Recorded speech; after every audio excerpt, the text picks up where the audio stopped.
The March 23rd Movement, a struggle amidst history and resources.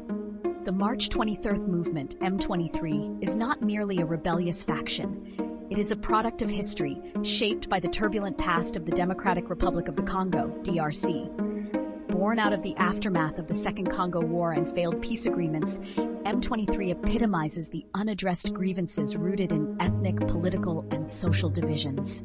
For the Tutsi population in the eastern DRC, survival has often meant navigating a landscape scarred by colonial legacies and decades of conflict. The Tutsis, historically marginalized and persecuted, faced the apex of their challenges after the 1994 Rwandan genocide. Hutu extremists' campaigns of violence spilled across borders, forcing many Tutsis into the DRC as refugees. Far from representing a sanctuary, this migration only deepened ethnic tensions with local populations. Against this backdrop, the seeds of M23 were sown, beginning with the rise of the National Congress for the Defense of the People, CNDP, the movement preceding M23.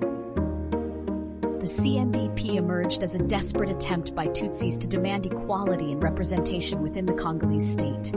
International attention briefly shifted to the region in 2009 when the CNDP signed a peace agreement with the Congolese government aiming to integrate Tutsi fighters into the national military. The accord promised a path to stability, but failed in practice, with poor implementation fueling rising dissatisfaction. Promises made went unfulfilled and minority rights remained insecure. In April 2012, the disillusioned former CNDP fighters crystallized their frustration into M23, drawing attention to the broken March 23, 2009 peace deal, the inspiration behind their name. Unlike its predecessor, M23 came with defined goals: to safeguard Tutsis from Hutu militias while demanding political reforms and equality. From its inception, the movement exemplified how unaddressed grievances become the breeding grounds for rebellion. In the chaos of 2012, M23 rapidly gained power in eastern DRC, exploiting frustrations over government corruption, exploitation, and inadequate security measures. Local communities, exhausted by neglect, were easily coerced by M23's promises of protection and justice.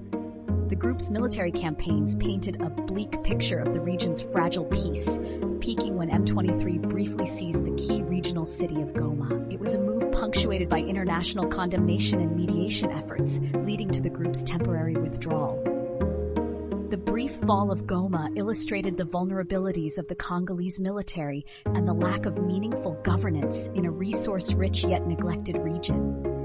History enthusiasts will see parallels with countless struggles for dominance over fertile or rich lands, with the scars of colonialism fostering vicious cycles of extraction and control over local populations.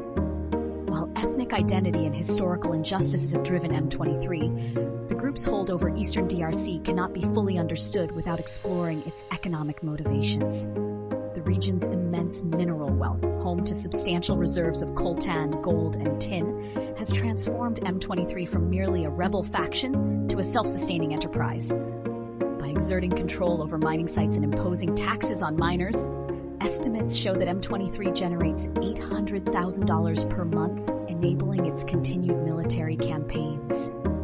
This economic dimension has drawn critics who accuse M23 of prioritizing resource exploitation at the expense of the communities it claims to protect. As borders blur between safeguarding interests and profiteering, such activities exacerbate conflict further, reducing the chance of a peaceful resolution. Conflict in the DRC cannot be divorced from regional complexities.